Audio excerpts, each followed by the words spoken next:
Sailor Tarot Magic is the spot to get a reading from Sally, an intuitive healer and tarot reader. Known as the Nurturing Reader at New Jersey street fairs, you can also check out our YouTube channel for lunar and astro readings, as well as her Instagram for live weekly readings. Her rates are affordable, and you will leave with a newfound perspective. Sally is now offering an introductory class on tarot cards and intuition, and is available for parties. Call or text 732-314-0777 to schedule your reading today.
Hello everybody and welcome to tonight's coverage of the BTDY Racing League Chase for the BTDY Cup.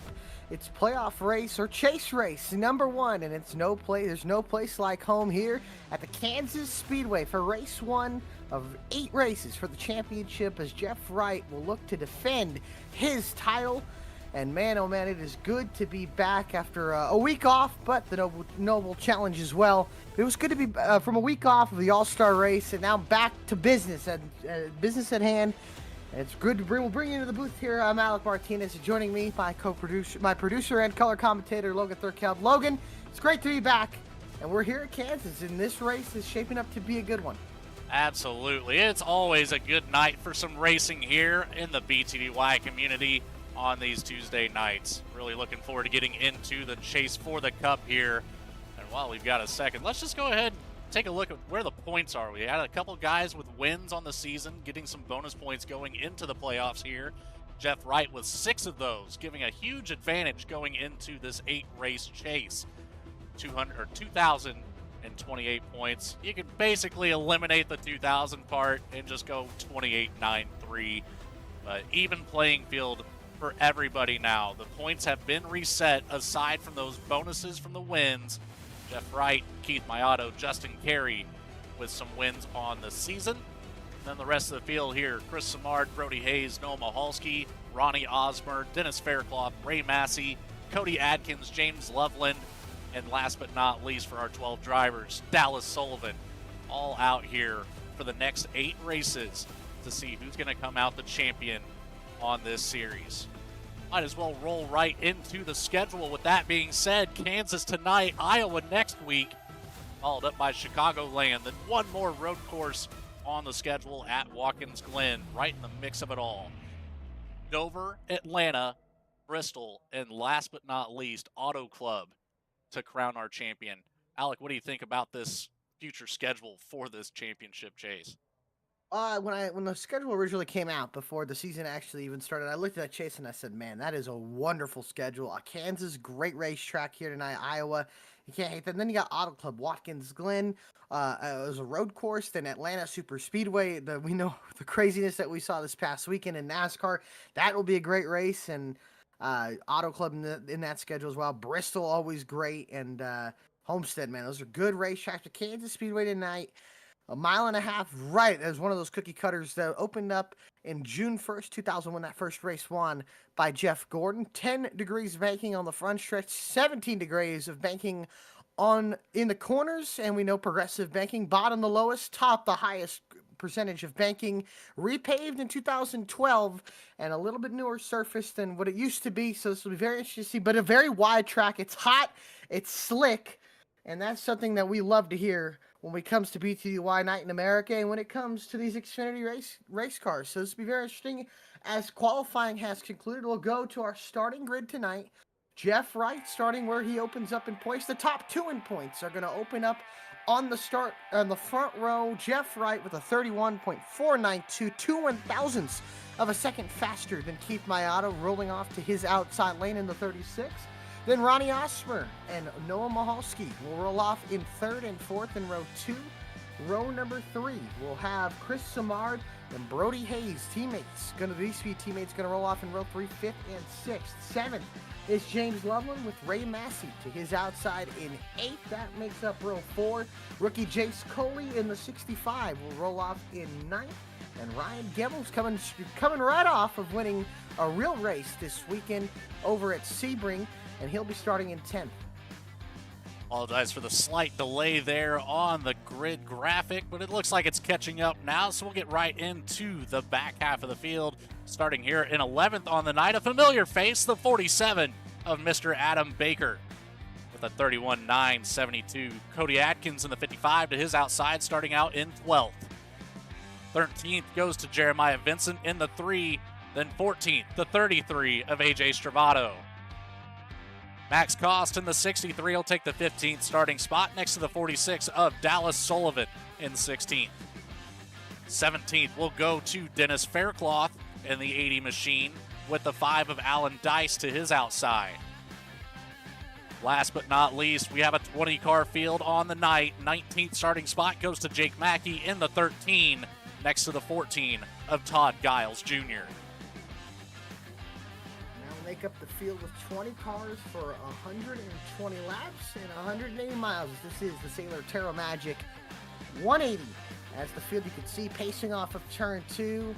And you'll see here this track hot, it's slick, and we'll take a look at our weather here of what we've had. It's looking like I would say a nice ambient temperature of 75 degrees, the track temp at 107, the wind blowing at 10 miles an hour, and the humidity about 45%. So this track will only get hotter and hotter as the day goes on because barely starting in the afternoon. I don't expect that sun to set too much. So this track going to be under full sunshine here as Jeff Wright, that black with yellow 48 numbers. The Pepsi machine will roll off on the pole. His closest competitor in points for this chase for the Cup, Keith Mayato, and that blue and black and yellow 36 rolls off to his outside. Green flag is in the air, and the BTDY chase for the Cup is underway.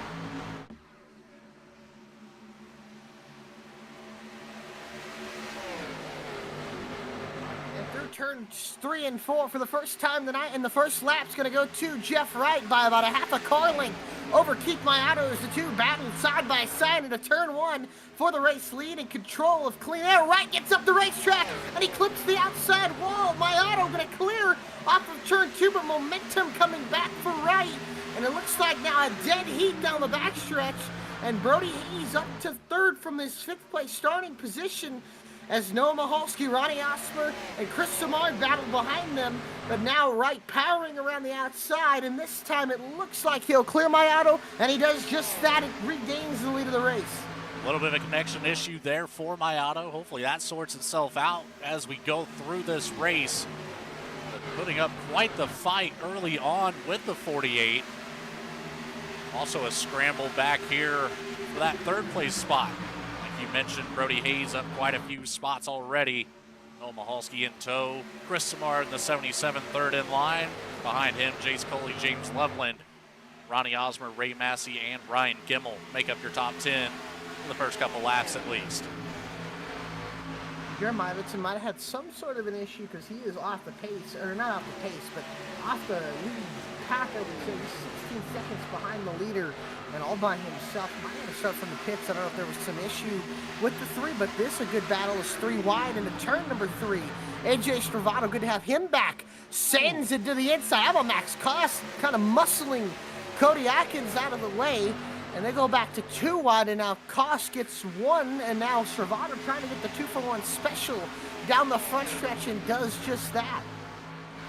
And Koss near contact there with the 55 of Atkins into turn number 3. Kind of upset both of them there. AJ Stravato able to capitalize and perfectly executed the 2-for-1 maneuver. He does just that, a change for position. Mahalski by Hayes, the top 5. All chase drivers, and then Jace Coley underneath Chris Samard, the only non-chaser in this field, or not one of the only non-chasers, but the only non-chaser, I believe, inside the top, well, trying to go inside the top 5. So Coley, good pace. We saw this out of him at Charlotte, but just didn't have the long run pace. Maybe tone it down a little bit here and give himself a chance. Oh, we got trouble. AJ Stravato has damage, I believe. He does. Yeah, I don't know if that came from contact. I believe Cody Atkins, I could see he has some damage. And I think this might be it right here. We got, I believe that's Adam Baker right there in front of him with some connection issues. It appears that's going to be the culprit. That's slowed up Stravato. Try to check up for him. Oh. Atkins followed suit. Max Koss into the wall there. So. Interesting. That's interesting seem to get it all back going. Nobody really too much, although AJ Stravato's damage might concern me a little bit with left rear. That part of the car very important on a track like Kansas Intermediates. Normally want to have all the downforce you could possibly have. And something I'm, you're not really used to seeing old Baker way up the racetrack there in front of Koss. But Koss followed.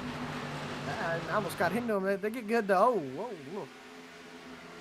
And he's still having some connection issues to the server, I believe. So Koss, please try to get out of the way and let Koss go. And Sullivan, who's currently, I believe, the lowest running chase driver, so he's gonna need to get some spots here and work himself up to the field here as he's battling with Faircloth and Geis.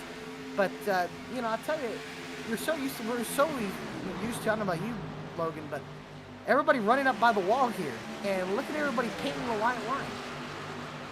It's been a mixture of racing lines here at Kansas for me. I've seen the low line work of cooler temperatures, and I've seen the high line work.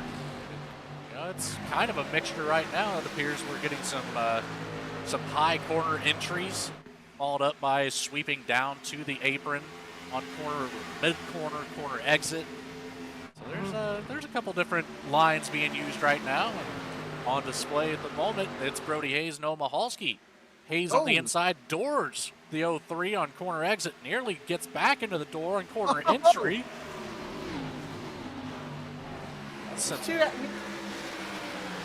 two had some issues at Charlotte. We saw them get into it, and I hear maybe those feelings getting rekindled again, and these two battling side by side, and now battle for the lead ahead of them. 2 rows of side by side between the top 4. Keith Mayato to the inside of Jeff Wright. Mahalski way out up on the outside wall, close to it, and he's going to have a big run down the backstretch in the draft. He'll think about 3 now. He'll stay on the outside, and he's going to get to the back bumper of Jeff Wright, and Mayato stays bottom.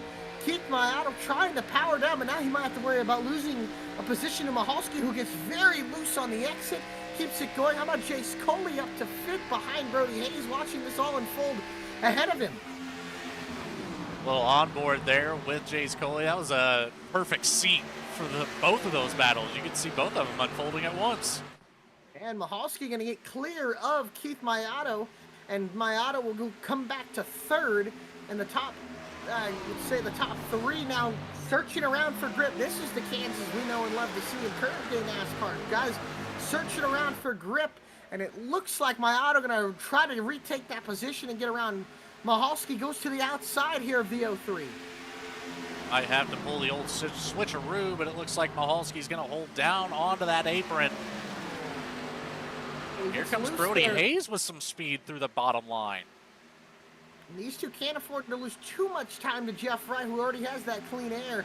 And Wright now pulls away by about 2-3 car lengths, but Mahalski could be the perfect roadblock for Jeff Wright here. Although Mayato going to have a nice run on the outside here.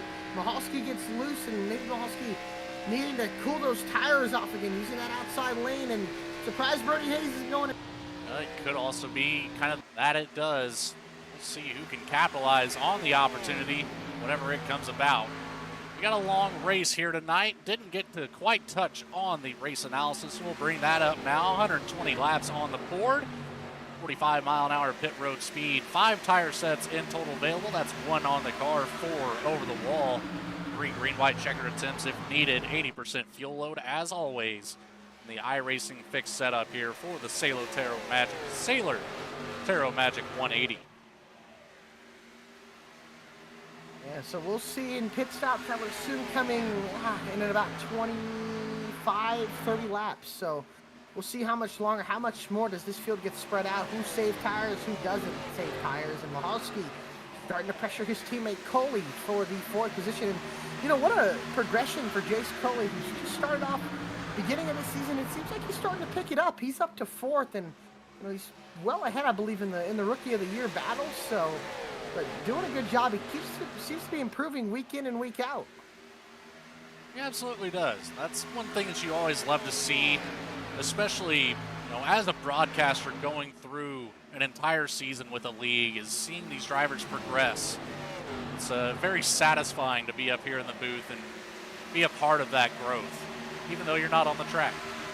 Yeah, and I think we've seen it definitely out of Coley, I would say the most. I mean, struggled beginning of the year, had a chance to win Daytona there where Justin Carey got the win, and then kind of after that, fizzled out for a little bit, was surprising. I mean, he's leading the charge, followed up by Noah Mahalski and Jace Coley.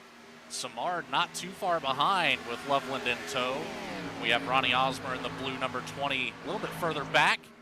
He's staying right there with the pack. And we've got a decent little gap back to 9th place. It's Ryan Gimmel in the 6th with Ray Massey right behind as well. This field's very close. At least the top 8 are. I think Gemmel's about a second back from Osmer, and then Massey just behind Gemmel. So good little battle here. Now Jeff Wright's starting to feel a little bit of the pressure from Keith Mayato here, and these two not checking out, but they're slightly pulling away here from Hayes. Is this battle checking out? But they're slightly pulling away here from Hayes. Is this battle for 4th heating up as well? Hayes going way up top around the outside lane, and Coley and Mahalski stay bottom. Samard using the outside lane. Loveland been very, very loyal to the bottom all race. So this has been really good racing just to see these guys move around. I really like what I'm seeing here out of Kansas. And Kansas is one of the best races on the schedule in NASCAR currently. It's just the variety of lanes that are usable. Baker still being plagued by some internet issues, and it appears I am as well. Having to restart the stream here every couple minutes. Hopefully it'll sort itself out for everybody involved. Mayato's up front with some issues there. Baker we've seen kind of blinking in and out of existence every once in a while. Yeah, AJ Shervato bringing it down pit road. Yeah, very early call there for the 33. Wonder if that's damage possibility here. Oh, Coley up in the outside wall there. Now Samar has a chance to get 2 on 1 lap.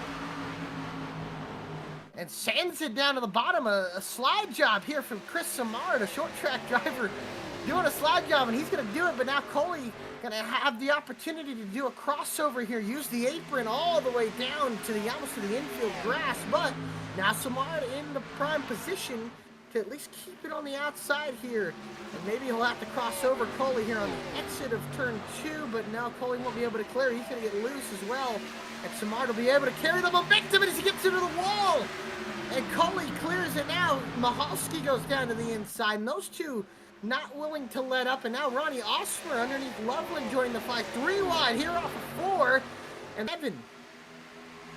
He's going to drop it back down below the apron, though. Open up that door for the 77. It slides right back up in front, right before the entry of turn number 1. Holy Mahalski down to that low line. Samard sticking to the high line here. Still going to be door to door with Noah Mahalski as he finally gets clear of the 03 coming down the back stretch, but not enough to take that low line away. And these 3 are losing touch with the top 3. But they continue to battle. Oh, Coley gets loose in front of Samard, but he shuts the door on the 77. And now here comes the 03 with the run. But man, what a save from the 65, who was starting to slide a lot. Toppling up the best lane going when you're loose, but man, what a save. Fantastic. And this time he's really loose. Oh, he's going to clip his teammate off of 2. And they almost crash, but they save it. Mahalski way down low, and he's going to get going again, but contact with his teammate off of 4, and now even more contact between Coley and Samard for 4th, and that allows Osmer and Loveland to keep going. And they close out. Osmer all the way to the apron, running these these 2 down ahead of him, and he's looking to get cash in on a lot of positions here.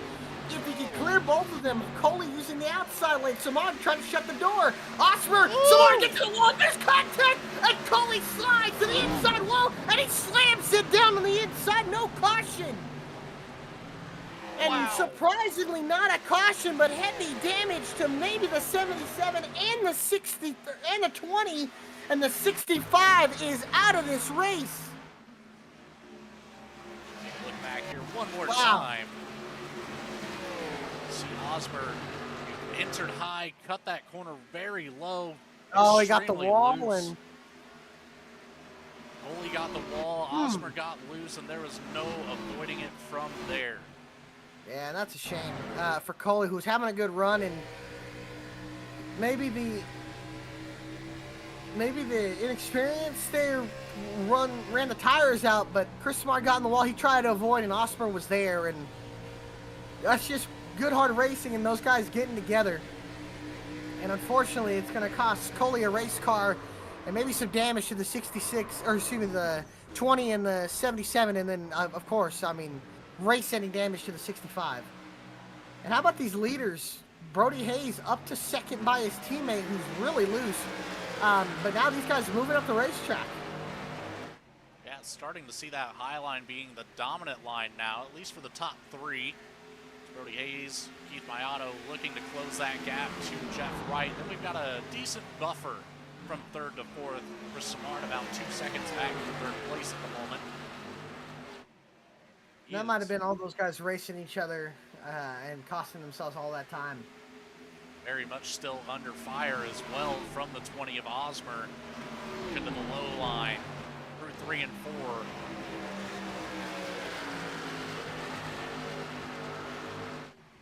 A little bit loose there of Samartovitz, and man, a lot of guys having some connection issues. Very surprising.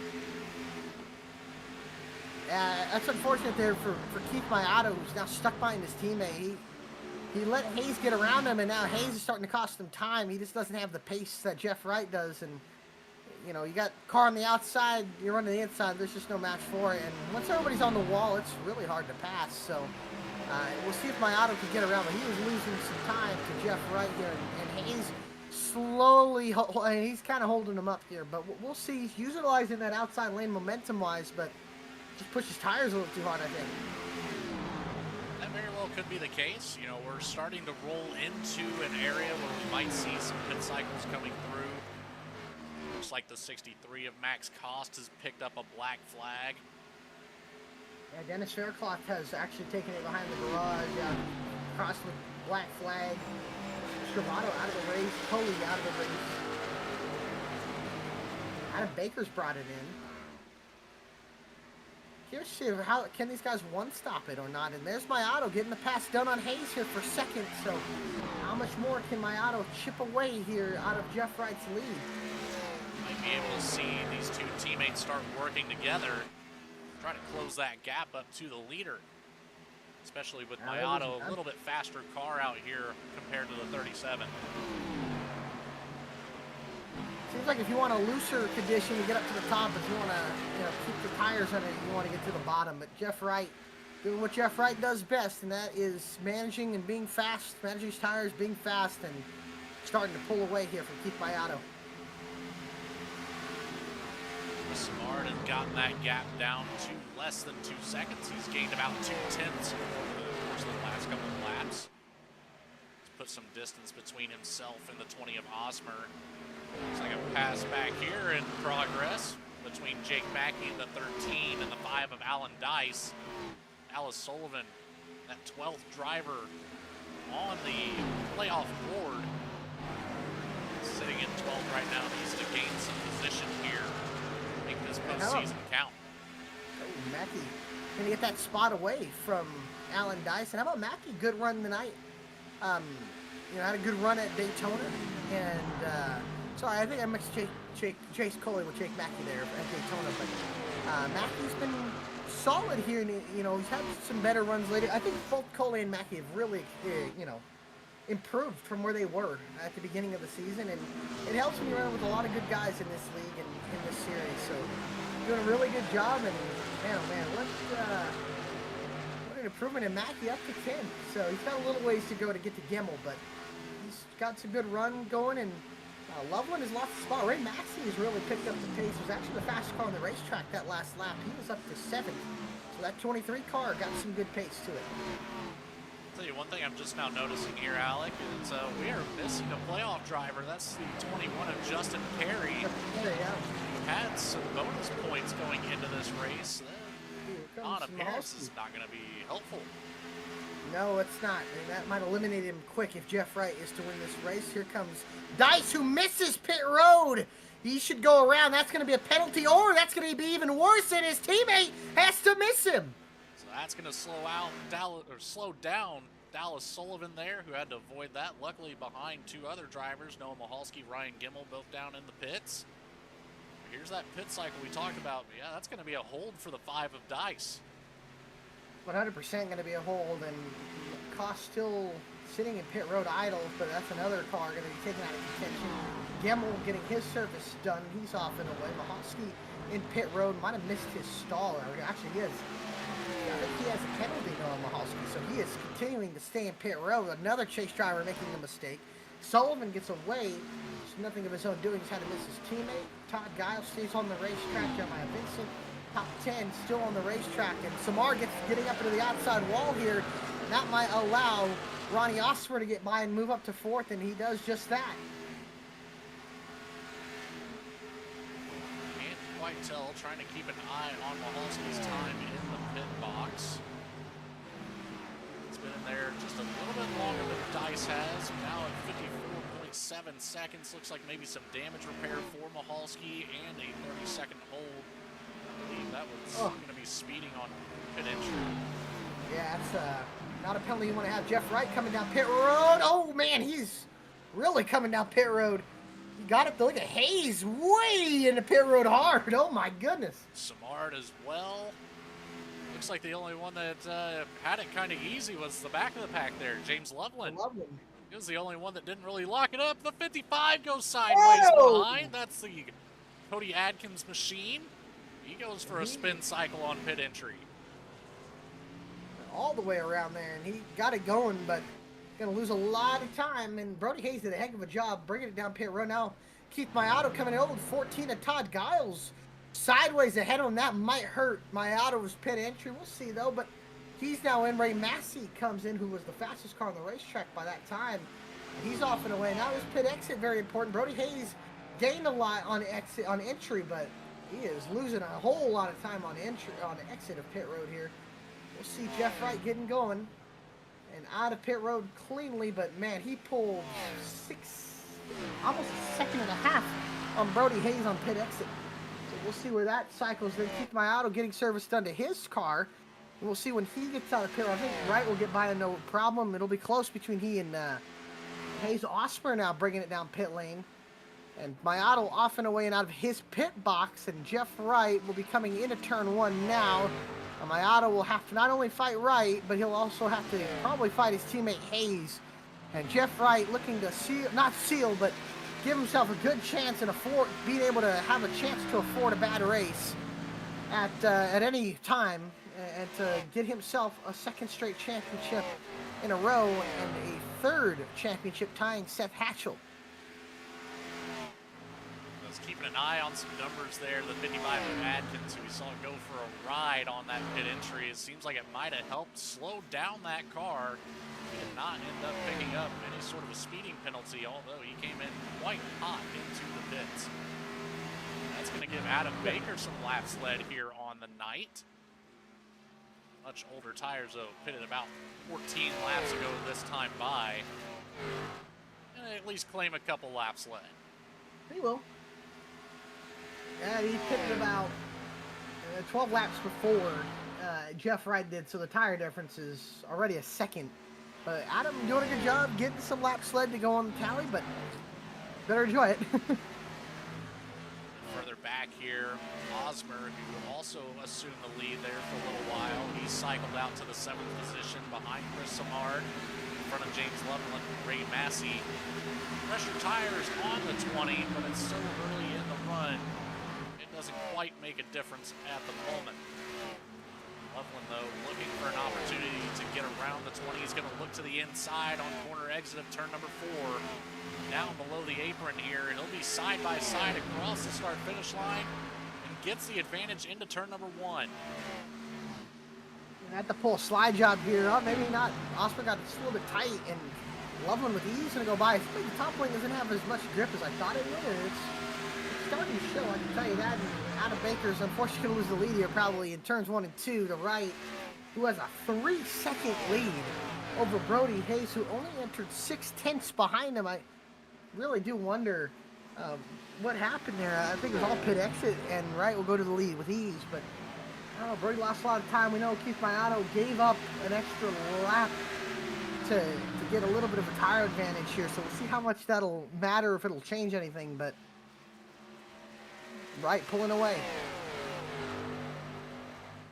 On my pit data numbers, I have Brody Hayes actually spending 0.1 seconds less time in pit lane. It seems that Hayes had no issues with any sort of a penalty there. Like you said, it had to be on an exit of pit road. Maybe a little bit of a spin there through turn 1 and 2 on the apron. Yeah, I'd be surprised. I don't know. I really do wonder. That's interesting. Man. Jeff Wright can really save hard if he wants to, because he's got such a gap. But we'll see what the teammates do. And I just think you got to make your time up on the bottom. You cannot use the top. I don't think the top's been usable tonight. So at least in the daytime it hasn't been. But be curious to see if it is in the night, probably carrying up momentum. But so far in this daytime, the bottom is the way to be, and that's where you want to be at. And see a lot of these guys get down to the bottom. Massey doing a good job of holding that bottom line. There's Noah Mahalski behind, who's 1 lap down on fresher tires. He's going to make it count, too. He passes the 23 with ease there on the low line. He's got a lot of ground to make up. And not the first car a lap down either. That'll be the 3 of Jeremiah Benson, who just got lapped by Jeff Wright. He's currently in the lucky dog spot. Yeah, Mahalski's got a long way to go. A long way to go. Almost 9 seconds there for Mahalski before he gets a lucky dog. Yeah, he's going to have a steep hill to climb here, and Baker losing 1, now probably 2 to his teammates here, and that'll allow Hayes to get to the lead, and then Miato to get to, or excuse me, Hayes to get to 2nd, and then Miato to get to 3rd, and Baker goes down to 4th to already 20 laps on his tires. So if he goes another, well, if he does what he did the last time, he'll be going to about 70. So he'll pit again. Man, he's cutting the race up in thirds, which is interesting. I think these guys Also going to be cutting that up in third. So he's going to probably be at 70, where everybody else will pit about around 80 or so. So interesting strategy. Not bad. Maybe not 45 laps-ish. So Baker's cutting this into thirds, just short pitting a lot before everybody else does. Loveland, though, has some good pace here. He's got a little bit to run down Samard, who's on the same tires as him, but really good run. Had a good pit sequence, it seems. So Loveland solidly, and you know, I'll give this to James Loveland, man. He has been solid all year, a top 10 threat almost every week. And he has. And Alec, I don't know if you've noticed this or not, but look at positions 2 through 7 here. Tell me what the theme is. It's a lot of VSPEED cars, I can tell you that. That's a whole lot of VSPEED cars. That is the entire VSPEED team there. 37 of Hayes, the 36 of Mayato, the 47 of Baker, the 77 of Samard, the 6 of Ryan Gimmel, the 02 of Loveland. Yeah, that's awesome. That's good to see you. Wow, what a well, what a thing, an accomplishment for VSPEED here. We'll see though. Gimmel on older tires, he might lose one to Osmer, who might break that up. But now, Mayato gets by Hayes for second here. And teammates gonna push each other down the front stretch here.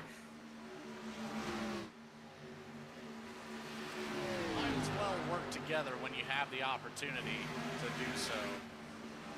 Ronnie Osmer back here closing the gap on the 6 of Gimmel. He's looking to break up Team VSPEED here and take away the 7th position. He's going to take a look to the inside down the back stretch. He's going to get the inside through turns 3 and 4 and make do with it. Osmer up to 7th. So breaking up that 2nd through 6th and move up into 7th is the blue 20 of Ronnie Osmer. And love what Gimmel still has the Seth Tashel pace game. And Seth thinking about you, praying for you, buddy, and you know, hoping the best for you. And you know, we all have you back, and we're all rooting for you. So I hope you're watching, and we want to tell you that, and hope you're enjoying. So Terra Magic 180 is really 3 laps from halfway in a race. It's really flown by, caution free as well. So started off with 20 cars. We're down to, I guess, 16 currently still on the racetrack, 12 on the lead lap, and it looks to be 4 cars still a couple laps down here in battle for position. Osper and Loveland. Jeff Wright leading the race by 2.5 seconds over Keith Mayato with just a lap fresher tires. But we'll see long run who will have the pace. It seemed like Wright had it this last time. We'll see if he has it again, and this time a long run again. Will be about another 40 or 45 laps on the tires. Jeremiah Vincent doing a great job of keeping that 3 machine right there behind Wright. He keeps that lucky dog position. If that caution flag does come out, the 3 is not involved. Yeah, that's for sure. We'll see. And Vincent's doing a good job at least keeping up with Wright. And he's probably learning a couple things too to see what Jeff's doing, so that can help him out here at Kansas. But Jeff really setting sail here and keeps pulling that gap away from Mayato. And I would consider this for Jeff Wright a home race, you know, out in Nebraska, and I would say a little bit of ways, not too far away from Kansas Speedway, and I guess Iowa as well. Iowa, another home race, so it's good to know. As 3 cars battling here for position. Baker, Loveland gets loose, and this might allow Osmer to get the 2-for-1 special down the backstretch, and I think he'll do just that. Osmer perfectly split the middle there, waiting for that opportunity. He got it. Exactly what that 20 machine needed. He's broke his way into the top 5 now. And Osmer doing a great job. Good pace. He actually has the freshest tires of anybody in the top 5. 2 laps fresher than Wright, and 2 laps fresher than Chris Samard, and Brody Hayes ahead of him, about 2 seconds behind Chris Samard. So has a little bit of ways to go, but Loveland catches the wall there off of turn number 2. Ray Massey as well. Solid speed out of the 23, and he's gotten by Mahalski again, and he's setting his sights on Gimmel, Baker, and Loveland. Massey might be 1 spot down from his starting position. He's got the speed right now to compete for the top 5 spots. He just needs some luck to go his way. Figure out a way to close that gap. Catch up to the 20 of Osmer. He's got a whole lot of race cars to get through before he gets that opportunity. Now, looking to the outside with 6 machine of Gimmel. Still right in tow there. Switches it back.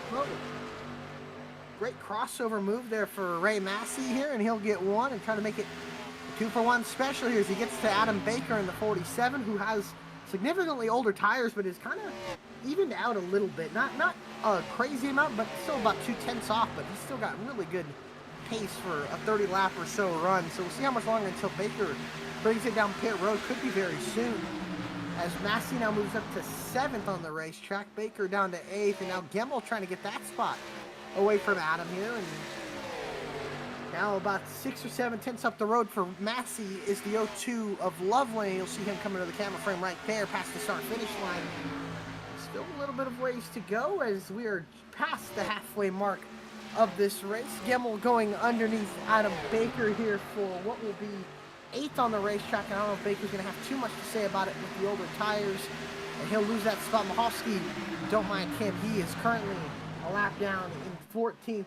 Second car a lap down. First car a lap down is Jeremiah Vincent running in 13th position. But as the cars continue to log laps, and Jeff Wright holds now a 3.2 lead, over Keith Mine. How about we hear from a little bit of our sponsors? Go to a quick commercial break, and we'll be right back for what will soon to be green flag pit stops here in just a moment.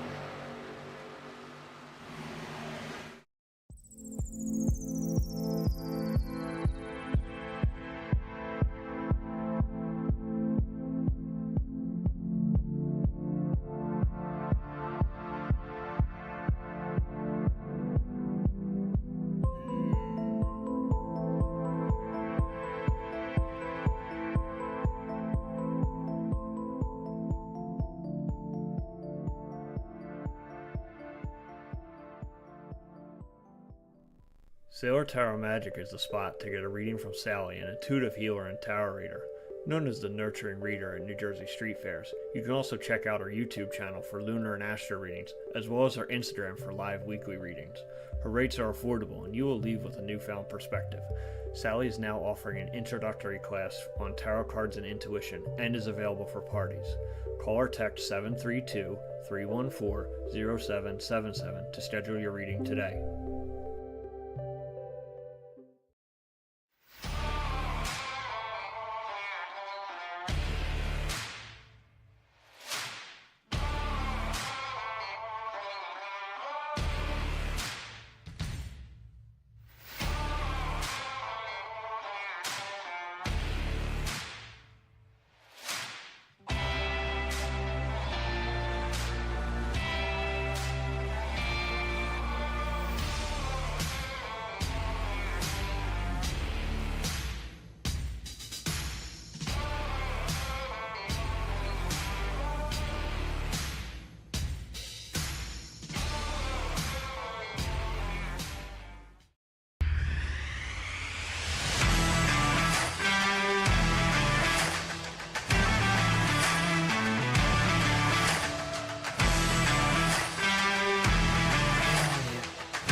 Welcome back live to the Kansas Speedway here for the Sailor Tarot Magic 180 here, 77 laps complete, or excuse me, 71 laps complete here from the Kansas Motor Speedway. A little bit past halfway. Jeff Wright continues to lead the way here by 3 seconds over Keith Mayato, and running back here in the second place position is Keith Mayato. Brody Hayes is third. Ronnie Osmer is fourth. And Chris Samard is fifth. And there is Keith Mayato running in the second place position. 3 seconds back, just a little bit loose. Just lost ground in that first run. And it seems to have possibly costed him a chance at Jeff Wright, Logan. It certainly seems that way, but you as well as I know that any little thing, I'm not going to say the words, can completely flip this race on its head. But so far, not looking too bad. Green flag racing so far, these 73 laps that we've completed. It's gotten pretty spread out here in the later half of this race. Jake Mackey is pretty well the closest battle on the field right now for the 10th position with 46 of Dallas Sullivan. We should be rolling up on another set of pit cycles here at any given moment. Yeah, it should be soon. We'll see what Adam Baker will bring in. He most likely will be the first one to come in, and then we'll see the slew of stops coming. And yeah, it'll be very interesting to see what happens here. And like I said, I would expect the 40 to be or 47 to come down and be the first guy to pit. But this would have been a battle for position, but Noah Mahovsky unfortunately sped on pit road, and he is in desperate need of a caution to get himself with a hope of getting back on the lead lap. He's still 10 seconds behind Jeremiah Vincent. Back here for this battle for 10th again. Dallas Sullivan on the low line. That's going to give Jake Mackey all the momentum that he needed right now. Goes finally up into the top 10 for the 13 machine, up 9 positions on the race. Having a great race is that 13, and Dallas Sullivan, he's trying, he just doesn't have the pace that he's probably hoping for tonight. He's just flirting with that top 10 and being intense, so we'll see what happens here as this race. Any caution can really flip this race on its head, especially during the pit cycle, but we'll see here. Probably I would give it for the leaders, Jeff Wright, with my auto Brody Hayes. I would have to say 50, or a little bit less than 15, maybe 10 to 13 laps before we start seeing these guys come in again here, and that'll take them to the end. So Mackey moves at the 10th, and yeah, good pace, good run here for Jake Mackey, who's, you know, we've stated earlier in this race that started off kind of decent at Daytona, fell off a little bit, and then picked it back up here and just missed out of the chase. But definitely good momentum to build in these playoffs, and then obviously build off for the next season, which you just never know what could happen. I do know that 13 of Mackey, 65 of Coley, both those drivers league rookies this season, so just getting some time under the belt, getting used to the drivers in this league. That's going to be a big factor going into the next season. Once you're a little bit more comfortable with who you're surrounded by, it can completely change your attitude for a new season, knowing how you can drive some people, who you can trust to make a move and follow, who you can trust to help you out at the end of the race. Here comes Adam Baker to pit road here, so there's where the cycle begins. 47 down for some fresh Goodyear tires and Sunoco fuel. Keep in mind, he did this about 12 laps earlier than everybody else last time that we had a pit cycle. I would say expect to see about 10 laps or so before we start seeing some of these leaders come in, unless they risk it and try to stretch it. I don't see that happening, but I mean, it's a possibility. I've seen crazier things, but Ronnie Osmer now down pit road as well. Well, he went from the longest pit stop to the shortest pit stop, so he's going to have to go... man, he's going to have to go a little bit. But only going to be 40 laps, which he's done most of the time here. So Adam Baker only going to have to go 40 as well. That changes things up in the back half of the top 10. Jake Mackey up to 8th. Dallas Sullivan in 9th. Cody Adkins now in 10th. Jeff Wright still plugging away at these laps here with a 3-second gap back to the 36th Keith Mayato, who has some traffic in the area. Oh man. 5 Alan Dice. Just 2 laps down road. actually. Yeah, he's just exiting the road.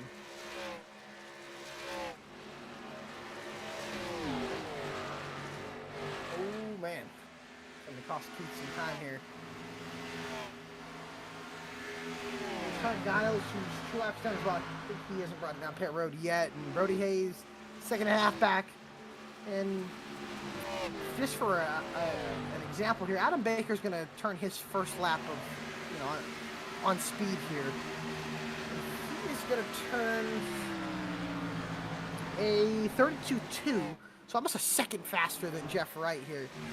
And he's going to have to go just about what everybody else is going here. A lot of these guys are going to go a little bit less, have about 39, 40 laps left on their tires. But, yeah, Adam's going to have just about right on the cusp of 40. But that first run that he shortened, he made a longer second run, and now he's kind of have a normal third run to the end here. So this will be interesting to see how this race shakes out, and when's the right time to pit, when's not the right time to pit. Jeff Wright can really pit whenever he wants. So other than that, though, Jeremiah Vincent in pit road. So this will be the perfect case scenario for Noah Mahalski as a caution coming out. Here comes Gemmel. He's down pit road. So we have more takers now for some tires. Question remains, when do the top 5 come down? Top 5 separated by about 12 seconds here. A lot of variables at play with a race like this.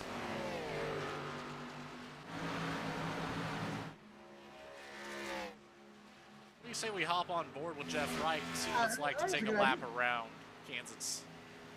Not a bad idea. He was the best driver here, and for me, who's always drove Kansas, I was used to running the top, but usually want to let it set into the corner, roll into the gas easy here, because this corner can catch you off guard, and then just roll it up here on the center, off the center of the corner, get it down here, and then right as that green ends, you'll lift off the gas, let it set. Want the car to set in about here, you'll roll into it again, and then just ease it here off the corner, and just kind of set up. This track really kind of straightforward, but when you're racing, it's difficult. These cars, I haven't raced much, but in the Cup cars, I know this track kind of draft heavy down the straight areas. It does get spread out as time goes to dirty air, but Kansas is definitely one of those racetracks. It's wide, I could tell you that. From sometimes the bottom works, sometimes the top works. It just really depends where the rubber gets put, from what I've noticed. But ever since they put the grip strips on these tracks, this track has become a lot more wide. And it has, and it's so usable everywhere. Got so many different lines that can carry speed, so many lines that can really just hinder your driving ability no matter how good of a driver you are. You just have to find the one that works for you and use it.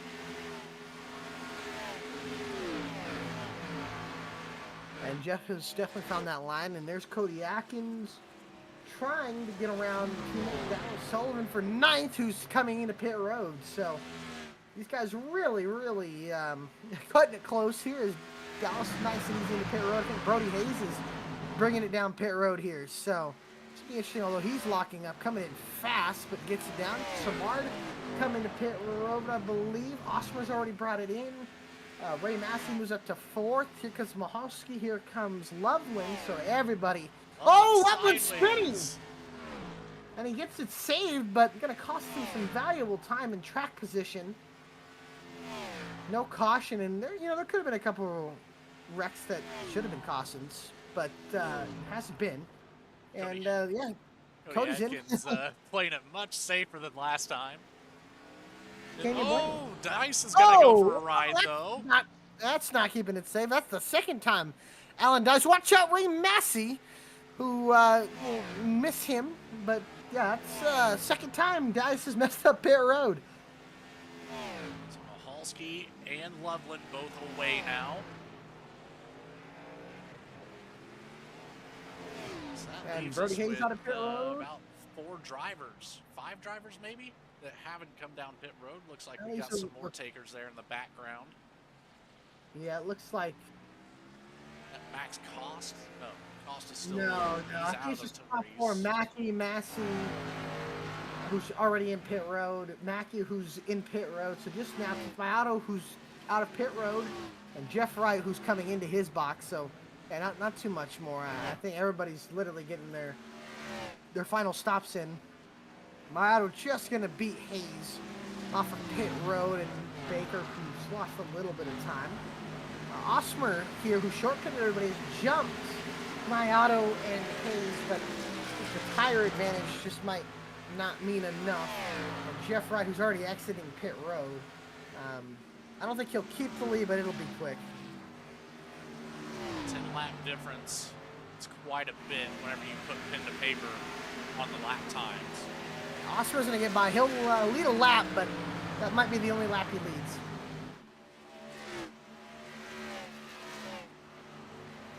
Yeah, Jeff's already going to get him here in turns 1 and 2, so I think this will be slow and steady and nice and easy here. So Oscar will get his lap led, which is, I don't know if there's a point for it. I don't think there is, but now right here, I think Jeff Wright, by at least turns 3 and 4, will probably get by him no problem.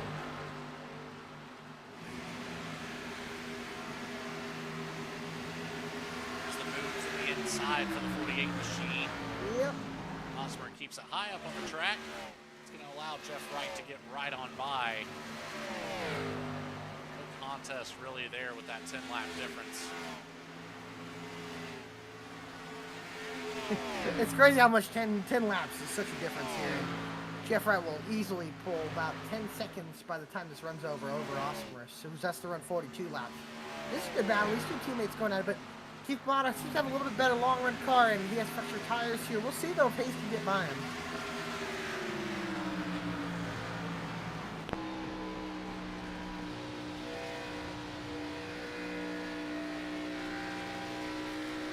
Tell you what, though, bro, he's got a good short-run car, that's for sure.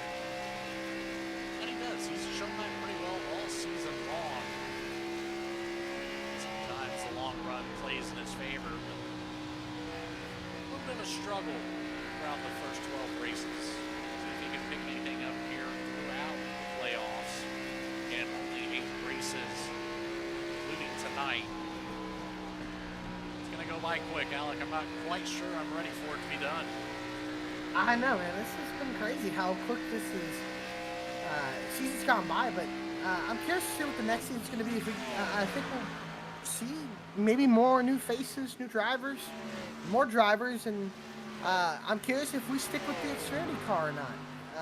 I don't see us ever going to trucks, but obviously the consistent topic of next gen, or I shouldn't even call it the next gen, or the Cup car or the Xfinity car. I'm curious to see what everybody here at BTDY thinks come next year. But it'll certainly be interesting to see what happens. The Cup cars are getting more updated. They feel the most updated, but you know, I really do want to see the Xfinity cars get their update that they deserve, because the way they drive here is all right, but they don't drive like they do in real life. I can tell you that. But I really do want to see these guys.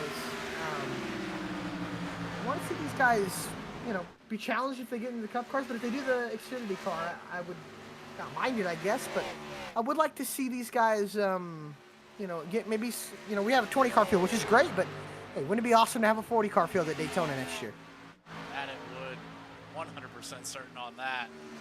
But another one to kind of throw in the mix is sometime during the offseason we should see the update for the new generation of ARCA car. And Gen 7s, or Gen 4s, excuse me, as well. So that's always an option. We might see some switches made here within the Tuesday night BTDY Racing League. Ultimately, we're still going to see the same great racing that we have this season and seasons previous even. Just a fantastic run here for these Tuesday night guys.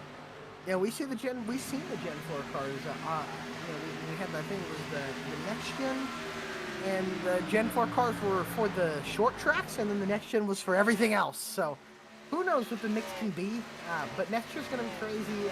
I look forward to it. If it's the Xfinity car, we know Jeff Wright's going to be the best in that, and who knows? Maybe somebody will be able to come in here and rival him, but you just never know. Who knows what's going to happen? But I do look forward to this next season. I know we still got this season to figure out crown a champion, but man, I'm looking forward to what next season can bring in the opportunities of changes. A lot of updates, I believe, are going to happen to the racetracks. By the time we get to Homestead, I think it'll be updated, and yeah, it's exciting times, I can tell you that. And then once next year comes, or next season, I should say, who knows what cars we're going to be running? Who knows what the future holds for BTDY, but I am excited, and I think I might do my best to try to get some, get some guys in here and recruit a little bit. And I'd love to see a 40-car field next year at Daytona. I think that everybody at BTDY deserves that, and would love to see that happen. I know I, for one, would love to see that many cars out there on the racetrack. I don't know if my computer would be able to handle it necessarily, but I would certainly try. We're nearing that 100 lap mark here, leaving us with only 20 to go in just a few more times around Kansas Speedway. Chris Samard has gotten around the 47 of Adam Baker, back to the 6th position for the 77 machine. Ryan Gimbel's catching up to the 20 of Osmer with that slight tire advantage there. Only 3 laps different between the 20 and the 6. Still, Samard able to chase him down rather rapidly. Very rapidly.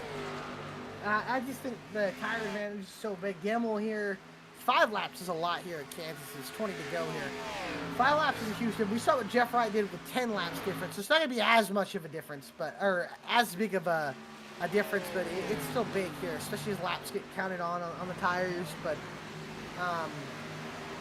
Chris Samard should make a quick work here of Ryan Gimbel, and I don't think it'll take more than a lap here for Samard to just ease on by here. The difference of tires is so big, and you see it right there. Just gets to the outside, able to have more grip, get to the throttle quicker, and he gets right on by. Although, wasn't able to clear him, but still there. And then now this time to the outside here, and Gimbel just having to, get on the throttle, and Samard gets his power by on the outside here, and just gets it over with real quick. Ray Massey, though, he's the guy who's coming up through this field quick. He's running down these guys behind him. Help from Mahalski, and Loveland really was in that mix with Samard. Just had that incident on pit road where he halfway spun, got it gathered up, but costed him some spots. Ray Massey, like you mentioned, currently sitting at a 1 second gap to the 7th place of Adam Baker. We'll see what it looks like next time by, as he's able to collect up 2.5 tenths on Baker just through turns 1 and 2. See what it looks like again once we cross the stripe. I'm going to suspect that he's about a half second faster right now with the 47 machine. I would have to go with that. And the thing is as well, 10 laps is the difference there. That's a lot of laps on tires, and just the difference. And yeah, I mean, poor Adam. We'll see though. They have a little more wear, both of them, so they even out a little bit better. But I just still don't think, man. It'll be a quick pass. So last time by, the 47 was at a 33.093. Ray Massey at a 32.628, so right at that half-second mark. This time by about a 0.2 of a second difference between the two. So dirty air becoming a factor now for Ray Massey, changing the handling there on the 23 machine. Not enough drop, yet. Though. Yeah. Not enough yet. We'll see though. It's gonna be close. I think. Yeah. Now you get some clean air here, and I think this could be the difference here of getting Massey down to the bottom. He's there, right on his quarter panel here. And he's gonna see in the corner probably have with ease get by in here, but he's side by side with this the battle for 7th on the racetrack, and has a little bit of ways to go past to Gimbel, but Baker gonna try to pinch him down, but it just won't do much more. Mustang on the inside overtakes the Camaro, now leads. Mustang, Camaro, 23 able to pick up a couple more spots. We'll see if he can chase down the 6 of Ryan Gimbel. Back up towards the front. Jeff Wright with all the track in the world that he could ask for. About a 4-second gap now back to 2nd place. Keith Mayato still turning laps in the 36 up here at the front of the pack. Just not quite close enough to make any sort of a challenge for the 48 machine. Teammate Brody Hayes behind. Ronnie Osmer breaks up the VSPEED trend here in 4th place. Chris Samard, Ryan Gimbel, Ray Massey, Adam Baker, James Loveland, Dallas Sullivan will make up your top 10 as we are inside 15 to go, Alec.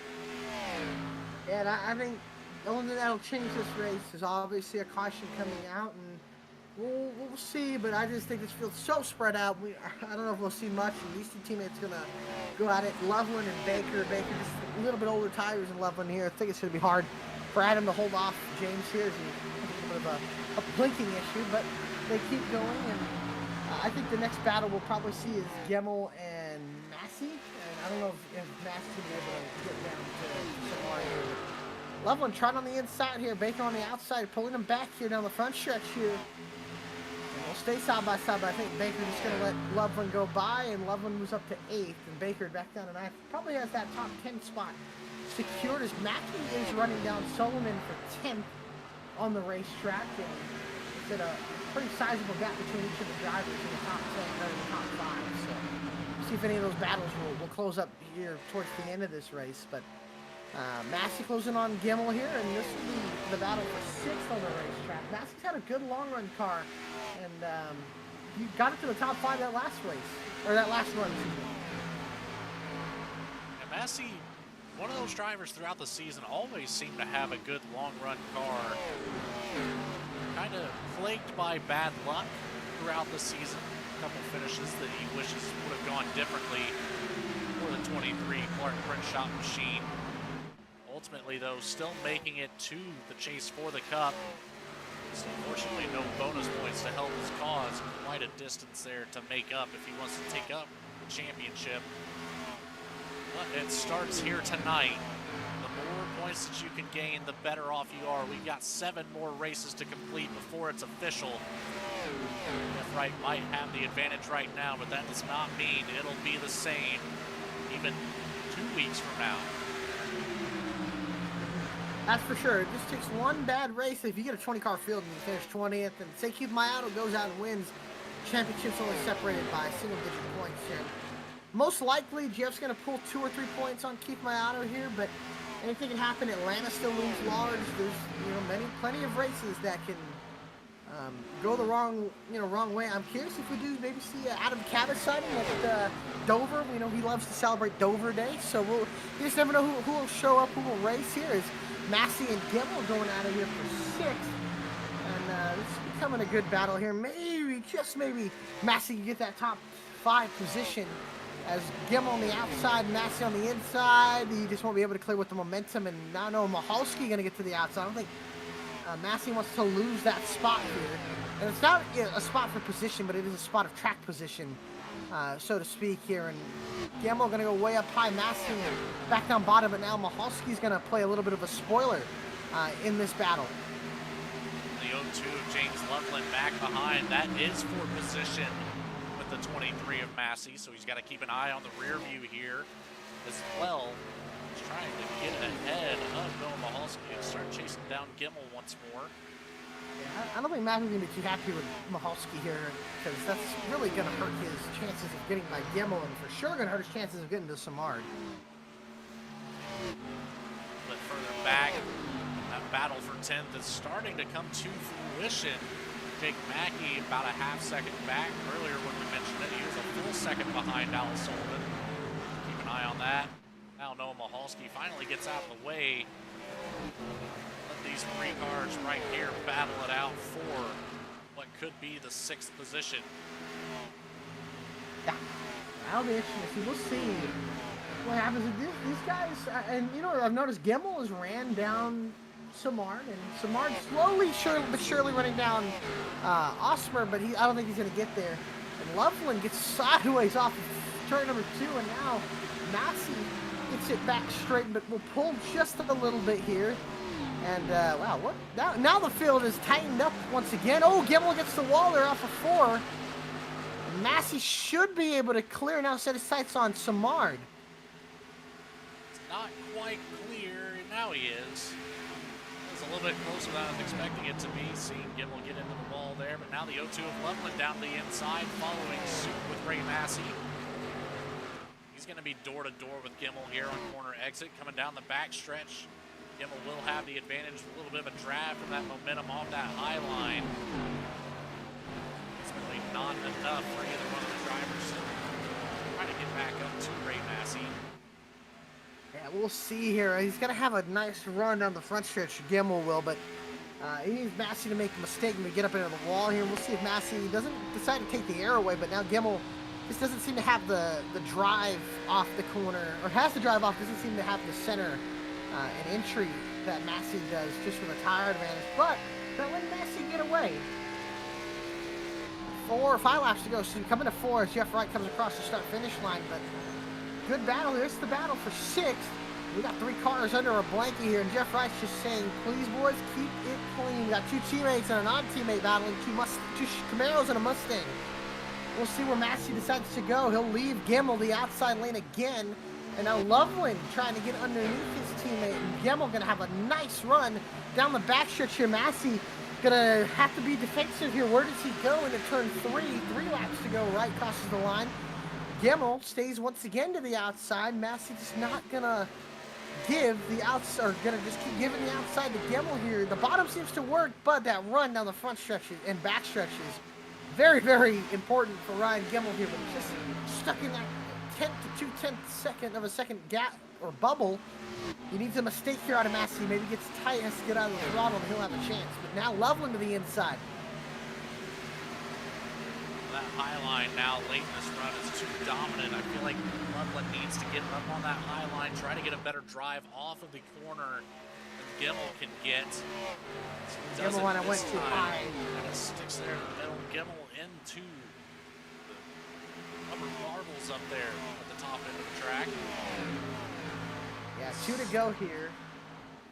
Gonna have to see. I think Gemmel, he's got really good drive off the corner, but that entry to center, he loses so much time. This time, though, he's gonna have a nice run down the back stretch here. It's just, he won't be able to close up here. It's now Jeff Wright coming down the front stretch. White flag. 1 more lap to go here from Kansas, and what has just been a dominant performance for Jeff Wright. I think he's led all but, I don't know, 5 or 6 laps, so no surprise there, and he'll be looking to extend his points lead in his quest for his 2nd championship in a row, and his 3rd championship in his career as he comes through turns 3 and 4 for the final time here tonight. Off of turn 4, the Pepsi racing machine of Jeff Wright will come home, and he'll win another race and win the opener of the playoffs at the Kansas Speedway. Keith Mayato comes home 2nd. Brody Hayes will slide across turn 4 for 3rd. And off of turn number 4, it's Osmer, and then a 4-way battle. Gemmel slides sideways to the apron, but keeps it going. And it's Samard, Massey, Gemmel, Loveland, 5th, 6th, 7th, 8th. And then it's Adam Baker in 9th, and Dallas Sullivan able to hold off Jake Mackey for 10th. And what interesting battle there from the end, but a classic Jeff Wright butt whooping, as they say. And he gets his 7th win of the season, and he'll burn it down in front of the virtual Kansas Speedway fans, and we will hear shortly from him as he'll celebrate down the front stretch. And, well, we'll talk to him in just a couple minutes here. We'll be right back after a quick commercial break to talk to the top 3 finishers. And, man, oh, man, Jeff Wright starts off the playoffs hot.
Sailor Tower Magic is the spot to get a reading from Sally, an intuitive healer and tower reader.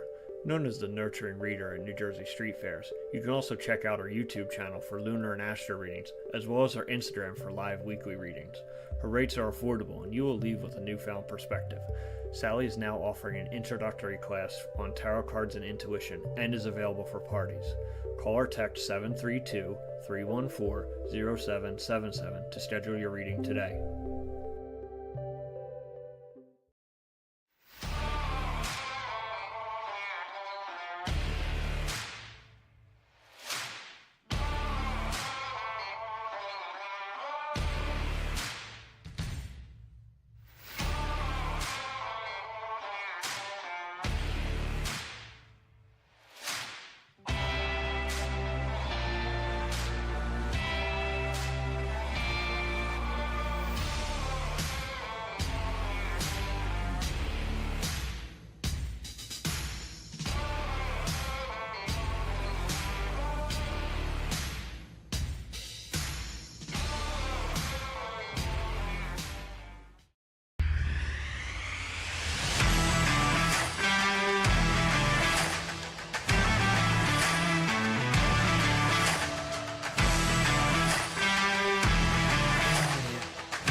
And welcome back live to the Kansas Speedway after the conclusion of Sailor Tarot Magic 180. Jeff Wright victorious. We'll take a look at our finishing results before we get to post-race interviews. Jeff Wright, your winner in dominating fashion here, leads well over 120 or 100, I would say 100 laps for sure. As he comes home, starts on the pole, wins the race. Keith Mayato starts second, and he finishes second, 5.4 seconds behind Jeff Wright. Brody Hayes was third. Ronnie Osmer was fourth. Chris Samarad was fifth with a heated battle with Ray Massey in sixth. Ryan Gemmell seventh. James Loveland was eighth. Adam Baker was ninth, and 10th was Dallas Sullivan. Back half of our field goes as follows. Jake Mackey in the 13 takes the 11th finishing spot. Then we have Jeremiah Vincent in the 3 machine taking 12th. Cody Adkins, after seeing that big spin on pit entry there, the 55 finishes out 13th. Noah Mahalski suffered an ill-fated finish here with a black flag as well for speeding on the pits. The 03 takes home 14th. Alan Dice in the 5 will take the 15th spot, followed up by Todd Giles Jr. in 16th. Max Koss takes the 63 to 17th finishing position. Jace Coley with an early exit, as well as Koss in 18th. Stravato, then Dennis Faircloth finished 19th and 20th on the night. And that was the finishing order for tonight's race. A caution-free race that went by pretty smoothly and had a couple of wrecks that could have been cautions, but ended up not being. But how about we move down to pit road to our third place finisher, Brody Hayes. Brody, Alec, and Logan in the VSPEED booth. You got a copy, buddy? Yes, sir. Well, man, third place, solidly in third place from a sixth place finish there. You come home third, you get at least to extend and gain some points and some spots in the points. What more did you maybe need to get to the 48 and the 36? Honestly, I don't know. Just trying to be smooth with it. They just did I guess, a better job being smoother and saving the right front or right rear longer. Jeff was in another league tonight, so I'm not real sure what else I needed to do to beat him. Keith and I were pretty even. We could match lap times, but it was all basically a track position kind of deal. Once you were out in clean air, it was you could kind of do what you wanted to do and kind of set sail. So I really don't know. Honestly, I'll settle for a third and go on to next week. Yeah, and I don't know. I saw after the race you and Noah Mahalski make some contact. I know next week's Iowa short track. Was there anything between you two? I know you guys maybe made a little bit of contact, but it seemed more of a racing deal. Is there anything with that, and maybe that could lead the next week with you two racing, or expect to be race clean? I mean, nothing against Noah or anything.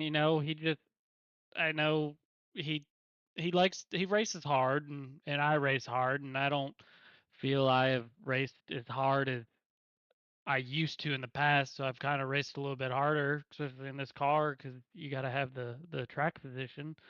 And I was trying like hell to pass him, and I was crowding him a little bit, to take a little bit of his run and his line away, and we made a little bit of contact. It wasn't deliberate, I'm not going to put him in the wall on purpose or anything, and he was just upset at that. So I guess apologies to him, just racing hard for everything we got, to keep with those guys up front, and you got to take every inch you can get. The series is too close to just be laying over all the time. So I'm sure it'll carry over into Iowa with just not wrecking each other, but it'll be hard racing. So but either way, it'll be all right. It's just part of it.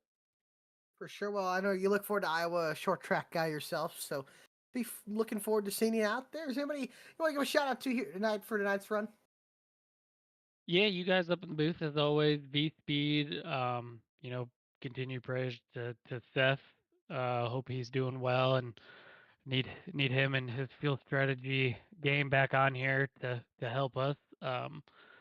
And then I'll give a early birthday shout out to my lovely girlfriend. It's her birthday on Thursday, so happy early birthday to her. But yeah, other than that, thank you to you guys, league admins, and all the sponsors that put this on. And we'll see everybody next week.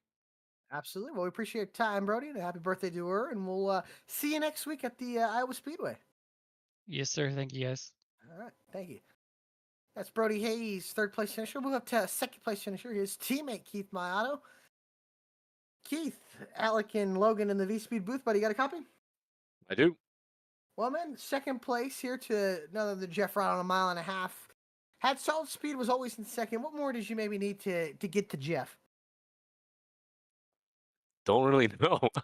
I tried everything, and when I thought I had a good lap and was aggressive, he pulled like another 10th or two. So I don't know.